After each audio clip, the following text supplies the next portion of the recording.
Hello everyone, welcome to क्यारा success short में आप सभी का बहुत बहुत स्वागत है। तो जैसा कि हम कर रहे थे लेखपाल के लिए क्लास, तो आज मैं कराने वाली हूँ आपको क्षेत्रफल यानी कि एरिया।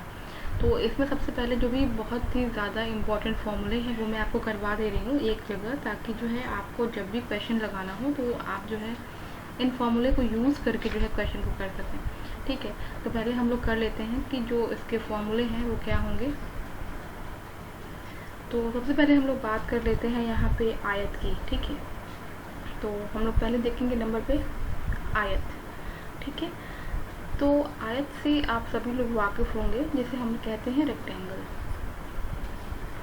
और जब बात करते हैं रेक्टेंगल की, देखो होता क्या है ना कि रेक्टेंगल कैसे बनता है आप सभी को पता है।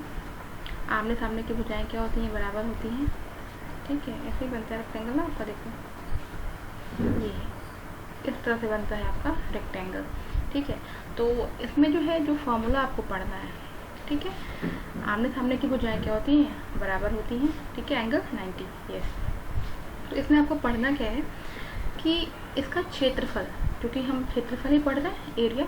तो पहले तो अगर आयत के क्षेत्रफल की बात की जाए, ठीक है, तो आयत का जो क्षेत्रफल क्या होता है, ये होता है आपका लंबाई गुणे चौड़ाई। ठीक है, लंबाई गुणे चौड़ाई, अगर इंग्लिश में मेंशन करना चाहें तो वो होता है लेंथ इनटू। ठीक है, तो अब देखो, अब चूंकि क्षेत्रफल आपको पता हो गया है क्या होता है, लंबाई गुणे चौड़ाई।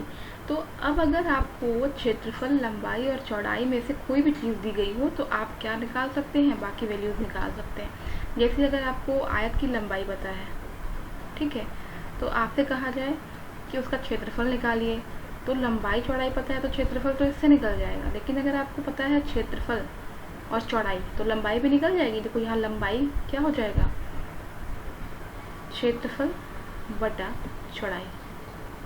ठीक है, और क्षेत्रफल को डिनोट करते हैं हम एरिया से, यानी कि ए। ठीक है, तो इसी तरह से अगर चौड़ाई निकालना हो तो भी हम लिख सकते हैं क्षेत्रफल बटा लंबाई। तो ये तो बात हो गई आयत के क्षेत्रफल की। अब इसके बाद से हम बात कर लेते हैं आयत का परिमाप। ठीक है, ये ए जो डिनोट करते हैं वो है ए। अब बात करते हैं हम लोग आयत के परिमाप की, जिसको बोलते हैं पेरीमीटर। ठीक है, जिसको बोलते हैं पेरीमीटर, और ये होता है 2 गुणे लंबाई प्लस चौड़ाई। ठीक है, या तो आप ऐसे लिख सकते हैं, इंग्लिश में अगर आपको लिखना हो तो आप लिख सकते हैं 2 इंटू लेंथ प्लस ब्रेथ। ये होती है आयत का परिमाप यानी कि पेरीमीटर। अब देखो एक चीज़ इसमें और आपको जानना है, एक क्वेश्चन पूछता है अक्सर एग्जाम में कि अगर कमरे की 4 दीवार हैं, ठीक है, कमरे की 4 दीवार हैं, तो उनका क्षेत्रफल बताना होता है। ठीक है, कमरे की 4 दीवारों का क्षेत्रफल, इसमें आपका जो है रूफ इंक्लूड नहीं है, यानी छत और जो नीचे ज़मीन होती है वो इंक्लूड नहीं है। तो उस समय आप क्या करते हैं, ठीक है, तो देख लो उस समय आप क्या लगाओगे, कमरे की 4 दीवार का क्षेत्रफल। इस पे बहुत सारे क्वेश्चंस आते हैं, तो जब भी इस तरह का क्वेश्चन आए तो आपको क्या लिखना है, 2 इंटू लंबाई प्लस चौड़ाई। जो परिमाप का फॉर्मूला है वही लिखना है, मल्टीप्लाई कर देना है किससे, ऊंचाई से यानी हाइट से। ठीक है, तो इसको आप लिख सकते हो 2l plus B length plus breadth into height. ये होता है फॉर्मूला। अगर आयत की बात करें, जो बेसिक फॉर्मूले हैं जिनको आपको यूज़ करना है हर जगह, ठीक है, जिन्हें आपको यूज़ करना है हर जगह, तो इस तरह से आप जो है आयत के लिए इसको पढ़ेंगे। चलिए अब हम लोग बात कर लेते हैं नेक्स्ट, वो है आपका वर्ग। बात कर रहे हैं वर्ग की, तो देखो सब में हम लोग जो है क्षेत्रफल तो निकालना जानेंगे ही। तो वर्ग क्या होता है, सभी भुजाएं बराबर होती हैं, एंगल 90 डिग्री। ठीक है, तो देखो वर्ग को हम लोग बोलते हैं इंग्लिश में स्क्वायर। अगर हम बात कर लेते हैं इसके क्षेत्रफल की यानी कि एरिया की, ठीक है, यानी कि एरिया, तो ये होता है आपका भुजा का स्क्वायर। भुजा मतलब साइड का स्क्वायर। ठीक है, भुजा मतलब क्या होता है, इसको आप लिख सकते हो साइड का स्क्वायर। और जैसे मान लो ये आपका एक वर्ग है यानी स्क्वायर है, तो इसकी भुजा क्या होंगी, चारों समान होंगी, क्योंकि क्या होता है, प्रॉपर्टी होती है कि चारों भुजाएं बराबर होती हैं। ये ए है तो ये भी ए होगा, ये भी ए होगा, ये भी ए होगा। तो यानी भुजा का वर्ग, अगर आपका भुजा ए है तो इसका जो क्षेत्रफल होगा वो ए का स्क्वायर होगा। ठीक है, तो जब भी वर्ग का आपको क्षेत्रफल पूछा जाए तो आप क्या करेंगे, भुजा का वर्ग कर देंगे।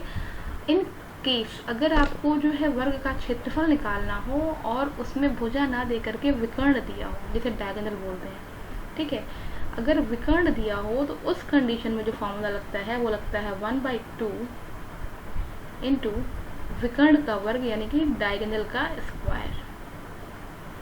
ठीक है, 1/2 विकर्ण को बोलते हैं डायगोनल। ठीक है, 1/2 मल्टीप्लाई बाई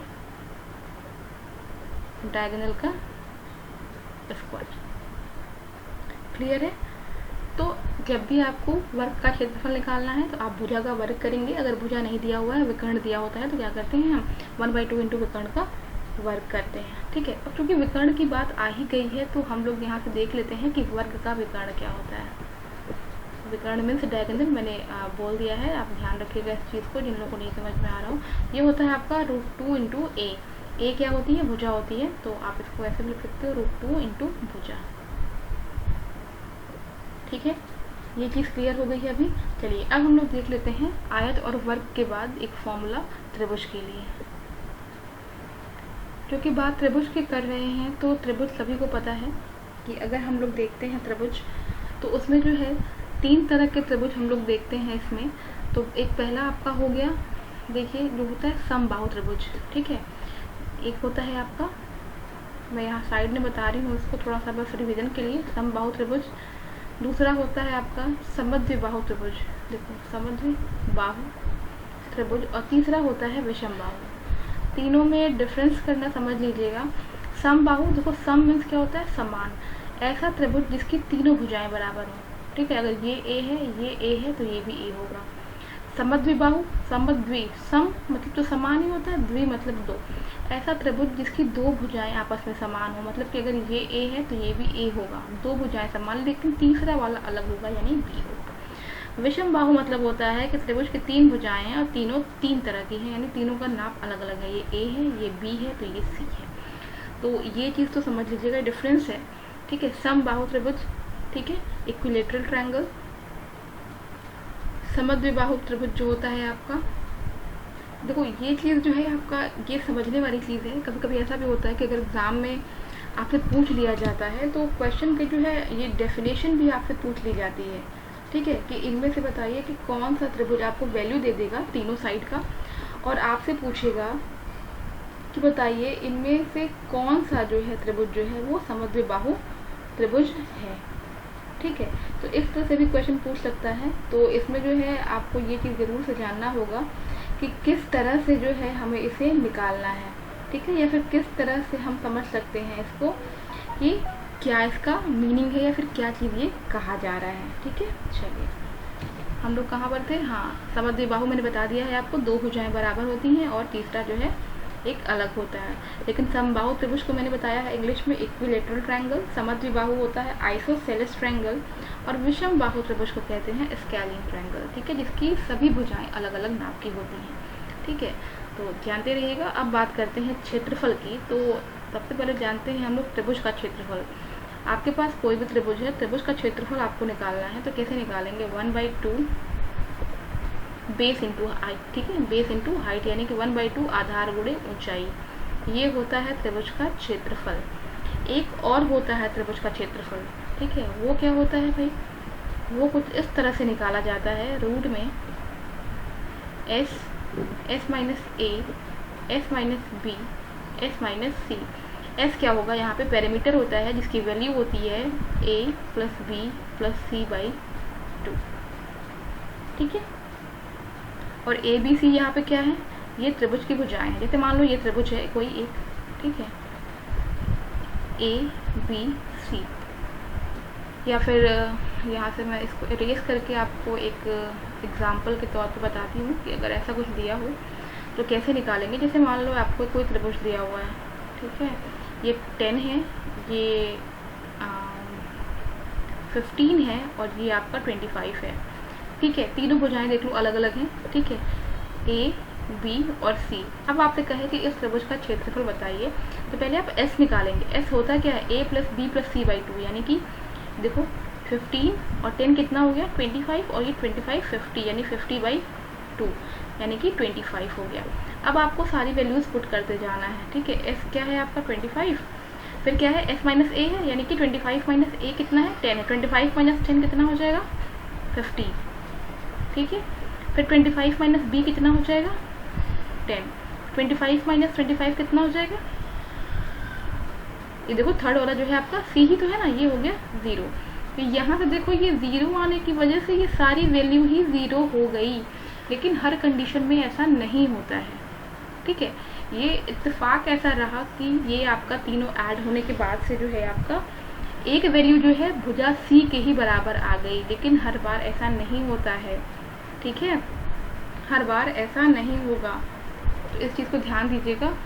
तो वैल्यूज़ अगर हम कुछ और लेकर देखें यहाँ पर तो क्या होगा, तो चलो ज़रूर से देख लेते हैं। वैल्यूज़ कुछ और ले लेते हैं हम यहाँ पे हम ले लेते हैं, यहाँ देखो इसको ले लिया हमने 4, 8 और ये 6।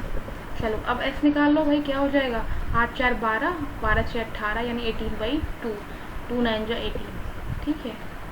चलिए s क्या है, 9 है, फिर s माइनस है यानी 9 माइनस 4, 9 माइनस 8 और ये आपका 9 माइनस 6। अब जो भी वैल्यूज़ आएंगे आप उनको कर लीजिए। 9 हो गया, ये हो गया आपका 5, ये हो गया आपका 1, ये हो गया आपका 3। अब देख लो भाई, ये तो 9 बाहर निकल जाएगा, लेकिन ये दोनों वैल्यूज़ आपकी नहीं निकलने वाली हैं, तो ये 15 हो जाएगा। तो यही आ जाएगा आपका त्रिभुज का क्षेत्रफल। तो इस तरह से त्रिभुज का क्षेत्रफल आप निकाल सकते हैं जब भी आपको त्रिभुज की तीनों भुजाओं का मान पता हो तो, ठीक है। चलिए, क्योंकि मैंने यहाँ पे बात समबाहु त्रिभुज की भी की है, तो त्रिभुज की अगर बात कर रहे हैं तो इसमें अगर आपसे समबाहु त्रिभुज का क्षेत्रफल पूछा जाए, ठीक है, समबाहु यानी कि सभी भुजाएं बराबर, ठीक है, समबाहु त्रिभुज का क्षेत्रफल। तो जब समबाहु त्रिभुज का क्षेत्रफल पूछा जाए आपसे तो इसका फॉर्मूला होता है √3/4 इंटू भुजा का वर्ग, ठीक है, √3/4 इंटू भुजा का वर्ग। इस तरह से जब भी आप लोग निकालें तो ये चीज़ ध्यान रखें कि क्या पूछा जा रहा है आपसे, समबाहु त्रिभुज पूछा जा रहा है या फिर सिर्फ त्रिभुज की बात की जा रही है। क्लियर है यहाँ पे? तो ये चीज़ ध्यान रखेंगे आपको, ये चीज़ अगर आपको पता रहेगी। और ऐसा इसलिए भी कहा गया है क्योंकि देखो यहाँ पर समबाहु त्रिभुज है ना, तो सभी भुजाएं समान हैं। तो यहाँ पर a = b = c, यानी कि ये वैल्यू यहाँ पे हर कंडीशन में इक्वल है, इसीलिए यहाँ पर समबाहु त्रिभुज का क्षेत्रफल इस फॉर्मूले से दिया गया है, ठीक है। अलग अलग होती तो हम लोग वहाँ पे जो आपका फॉर्मूला मैंने बताया है S वाला, जिसे हीरोन्स फार्मूला कहते हैं, ये भी ध्यान रखिएगा। उस फॉर्मूले को, जो एक S वाला फार्मूला था, उसे बोलते हैं हीरोन्स फार्मूला, जो कि त्रिभुज के क्षेत्रफल को निकालने के लिए यूज़ किया जाता है। चलिए बढ़ते हैं नेक्स्ट, और नेक्स्ट हम लोग बात कर लेते हैं चतुर्भुज की।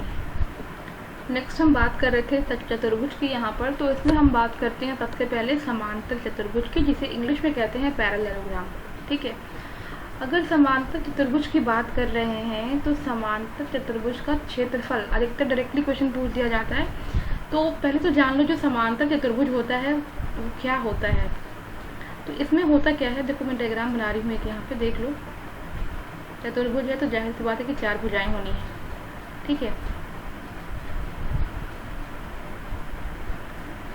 तो जो डेफिनेशन होती है ना समांतर चतुर्भुज की, वो कुछ इस तरह से होती है कि इसमें जो होती हैं आपकी आमने सामने की जो भुजाएं होती हैं ना, वो समांतर और समान होती हैं। यानी जो AB होता है, AB, ये वाला AB जो है ये इस DC के इक्वल भी है और पैरेलल भी है, और ये AD जो है ये BC के इक्वल भी है और पैरेलल भी है। ये चीज़ ध्यान रखिएगा, इसे बोलते हैं हम पैरेललोग्राम। और इसका जो क्षेत्रफल होता है ये क्या होता है, ये होता है आपका आधार गुणे ऊंचाई, ठीक है। जो आपका समांतर चतुर्भुज होता है इसका जो क्षेत्रफल होता है ये होता है आधार गुणे ऊंचाई, ठीक है। तो इसको याद रखिएगा, जिसे बोलते हैं बेस इंटू हाइट, आधार गुणे ऊंचाई, ठीक है। B इंटू H यानी बेस इंटू हाइट। क्लियर है? चलिए नेक्स्ट हम लोग चतुर्भुज की बात कर रहे हैं, तो हम लोग इसमें देख लेते हैं एक और, वो है आपका समचतुर्भुज,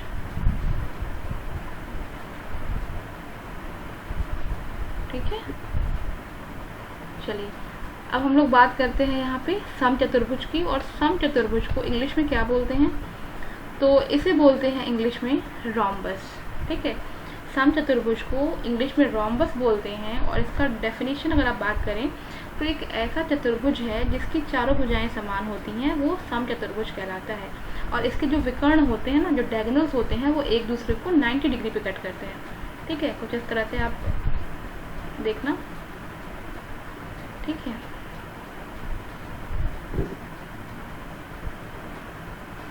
ठीक है, सभी भुजाएं समान होती हैं और जो इसके डायगोनल्स होते हैं ये 90 डिग्री पे कट करते हैं। तो ऐसा चतुर्भुज जिसकी चारों भुजाएं समान होती हैं समचतुर्भुज कहलाता है। और इन चतुर्भुज के जो विकर्ण हैं वो 90 डिग्री पर एक दूसरे को कट करते हैं। ठीक है, ये चीज समझ में आ रहा है? चलिए, विकर्ण 90 डिग्री पर कट करते हैं, ये ध्यान रखिएगा, ना कि ये भुजाएं, ये चीज ध्यान रखिएगा। तो समचतुर्भुज की बात कर रहे हैं तो इसका क्षेत्रफल होता क्या है? ये होता है 1/2 मल्टीप्लाई बाई विकर्णों का गुणनफल। ठीक है, विकर्णों का गुणनफल। दो डायगोनल है ना, तो आप इसे इंग्लिश में लिख सकते हैं 1/2 d1 इंटू d2। क्लियर है यहाँ से? तो ये है समचतुर्भुज का क्षेत्रफल। क्लियर है? चलिए, अब इसके बाद से हम लोग बात करते हैं एक और चतुर्भुज है, उसे कहते हैं हम लोग समलंब चतुर्भुज। ठीक है, मैं उसे नेक्स्ट नंबर दे रही हूँ यहाँ से। नेक्स्ट हम लोग बात कर लेते हैं समलंब चतुर्भुज। ठीक है, चलिए, क्योंकि समलंब चतुर्भुज यहाँ लिखा गया है, जिसे हम लोग इंग्लिश में क्या कहते हैं?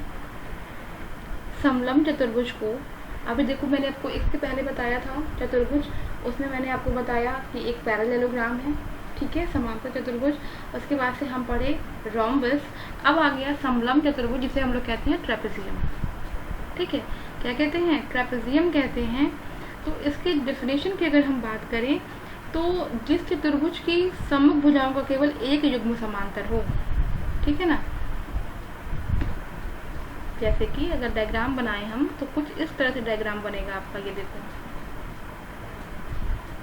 सम्मुख भुजाओं की केवल एक युग्म समांतर होना चाहिए। ये देखो इस तरह से, यानी कि ये AB जो है इस DC के पैरेलल है। AB जो है वो DC के पैरेलल है, लेकिन देखो ये AD जो है ना, ये BC के पैरेलल नहीं है। सिर्फ एक युग्म, सिर्फ एक जोड़ा जो है वो क्या होना चाहिए? पैरेलल होना चाहिए। ठीक है, तो अब बात करते हैं समलंब चतुर्भुज के क्षेत्रफल की। यानी कि ट्रेपेजियम का क्षेत्रफल क्या होता है? तो ये होता है आपका, मैं यहाँ लिख रही हूँ, थोड़ा सा बड़ा पड़ेगा, 1/2 समांतर भुजाओं का योग। ठीक है, ये आपका जो है दो समांतर भुजाएं, उनका योग की बात किया गया है। ठीक है, जैसे मान लो जो समांतर भुजाएं हैं ना, ये वाली AB और DC, इनका योग मल्टीप्लाई बाई उनके बीच की दूरी। ठीक है, उनके बीच की दूरी। ठीक है, अगर ये परपेंडिकुलर है तो यहाँ से इसका जो है डिस्टेंस जो होगा ये होगा। ठीक है, तो इस तरह से अगर आप इसे इंग्लिश में लिखना चाहें तो क्या होगा? सेम चीज़ है। अगर आप जो भुजाओं का योग है उसे अगर A1 A2 मानते हैं तो A1 + A2 इंटू हाइट कर देंगे, उनके बीच की दूरी। ठीक है, और नहीं तो आप इस तरह से भी लिख सकते हैं 1/2 समांतर भुजाओं का योग कह रहा है तो लिख लीजिए भाई AB + DC इंटू उनके बीच की दूरी। कितना हो गया? H मान लीजिए इसको, यही तो है ना, H। तो इस तरह से ये हुआ आपका चतुर्भुज। ठीक है, ये चीज़ आप ध्यान रखिएगा। तो अब चूंकि हम लोग इतना कर रहे हैं तो इससे मैं कुछ चीज़ आपको और बताती हूँ। कुछ फॉर्मूले और हैं जिसे आप लर्न कर लें तो वो बेहतर होगा। और बहुत सारे एग्जाम्स जो होते हैं आपके वनडे उसमें काम आएगा। क्योंकि हम वृत्त की भी बात कर लें, इसमें सर्कल बोलते हैं जिसे। तो सबसे पहले बात कर लेते हैं वृत्त का क्षेत्रफल क्या होता है। ये होता है आपका वृत्त का क्षेत्रफल πr²। ठीक है, अब बात कर लेते हैं वृत्त की परिधि की। ठीक है, क्षेत्रफल एरिया परिधि सर्कमफेरेंस, ये होता है आपका 2πr। ठीक है, अब देखो जो वृत्त का क्षेत्रफल होता है ना, अगर हम अर्धवृत्त की बात कर दें, मतलब अर्धवृत्त में आधा वृत्त सभी को पता है, तो तो जो जो वृत्त का होता है ना, अगर आप उसका आधा करते जाएंगे तो वो चीज़ अर्धवृत्त के लिए सही हो जाएगी। जैसे अर्धवृत्त का क्षेत्रफल कहें तो ये पाई आर स्क्वायर होता है वृत्त का, इसका आधा कर दो यानी कि 1/2 पाई आर स्क्वायर। अगर अर्धवृत्त के लिए हम कहें परिधि तो ये क्या हो जाएगा 2πr/2 यानी कि पाई आर। क्लियर हो रहा होगा चीज़ ना अभी तो ये होता है आपका अर्धवृत्त का क्षेत्रफल, अर्धवृत्त की परिधि। क्लियर है, पाई आर। अब बात करते हैं अर्धवृत्त की, चलो पहले चाप की लंबाई भी देख लो क्या होती है। ठीक है, आर्क की जो लंबाई होती है आर्क की वो होती है 2πr/θ/360 डिग्री, क्योंकि जो है उस पॉइंट पे जो एंगल बनता है वो क्या बनता है हमेशा 360 डिग्री का। पॉइंट पर जब भी एंगल बनेगा तो कितना बनेगा 360 डिग्री का बनेगा। ठीक है, तो इस चीज़ को ध्यान रखिएगा। और अगर मान लीजिए कोई वृत्त दिया हुआ है, ठीक है, ये आपका सेंटर है और ये आपका AOB, ठीक है, ये आपका AB चाप है, ये आपका एंगल थीटा है। और तब अगर आपसे कह दे कभी क्वेश्चन में कि वृत्तखंड AOB का क्षेत्रफल बताइए, ठीक है, वृत्तखंड AOB का क्षेत्रफल, तो इस कंडीशन में आप क्या करेंगे तो ये हो जाएगा 1/2, ठीक है, इनटू जो आपका चाप AB है, ठीक है, इनटू R, या फिर डायरेक्टली आप इसे लिख सकते हैं पाई आर स्क्वायर। आर मैंने यहाँ कैपिटल ले लिया है तो यहाँ कैपिटल ही कर दे रही हूँ, स्मॉल लेना तो स्मॉल कर देना, ठीक है, पाई आर स्क्वायर θ/360 डिग्री। तो इस तरह से आप निकाल सकते हैं वृत्तखंड AOB का क्षेत्रफल। तो इसी तरह से जो है जब भी आपको निकालना होगा तो ये फॉर्मूले आप ज़रूर से याद कर लें, क्योंकि कोई भी क्वेश्चन अगर इस पर आ जाएगा तो आपको इन्हीं फॉर्मूले से सारे क्वेश्चंस को सॉल्व करना होगा। तो अच्छी तरह से याद कर लें इन सारे फार्मूले को, क्योंकि ये एरिया के लिए जो है बहुत ही इंपॉर्टेंट फार्मूला है। और इनके बिना अगर कोई क्वेश्चन अगर आपका आ गया, क्योंकि लेखपाल का पेपर बहुत ज़्यादा लेवल का नहीं होगा, बहुत ज़्यादा हाई लेवल का नहीं होगा, लेकिन हाँ पेपर ये मान के चलिए कि इजी टू मॉडरेट होगा पेपर आपका। तो इस तरह से आपको ये सारे जो है जो भी फॉर्मूले हैं ये चीज़ें आपको पता होनी चाहिए। अब जब नेक्स्ट वीडियो आएगा ना तो वो आपके इन्हीं फॉर्मूले पे वो सारे वीडियोज़ के क्वेश्चन जो है वो करवाए जाएंगे। चलिए मिलते हैं नेक्स्ट वीडियो में, till then take care and bye bye.